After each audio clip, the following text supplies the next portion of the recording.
જેટલું સાંભળીએ એટલું કાનમાં ભરી રાખીએ ને તો જિંદગી છે ને તે ઝેર જેવી બની જતી હોય છે, પરંતુ કામ સિવાયનું સાંભળીએ તે આ કાનથી પેલે કાન જવા દઈએ ને તો જિંદગીમાં મોજ આવી જતી હોય છે।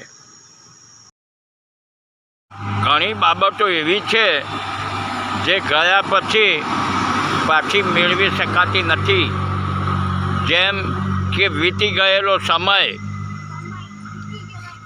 બોલાયેલા શબ્દો, મોઢામાંથી નીકળેલા જે શબ્દો હોય છે ને તે પાછા મેળવી શકાતા નથી, અને ગુમાવેલો સમય આ પાછું મેળવી શકાતું નથી।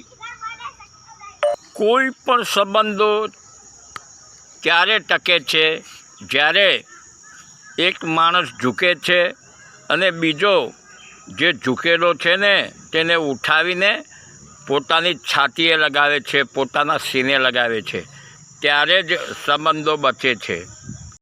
આપણા દેશની અંદર હોશિયાર ભણેલા ગણેલા માણસોને પપ્પુ સાબિત કરવા માટે લાખો કરોડો રૂપિયા ખર્ચાય છે, અને બિલકુલ ઓછું ભણેલા માણસોને હોશિયાર અને વિશ્વગુરુ સાબિત કરવા માટે લાખો કરોડો રૂપિયા ખર્ચાય છે।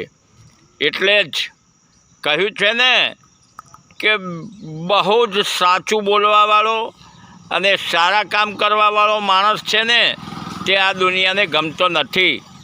દોસ્તો, વાત બિલકુલ સમજવા જેવી છે, ન સમજાય તો એકવાર ફરી સાંભળો, સમજો અને હોશિયાર બનો।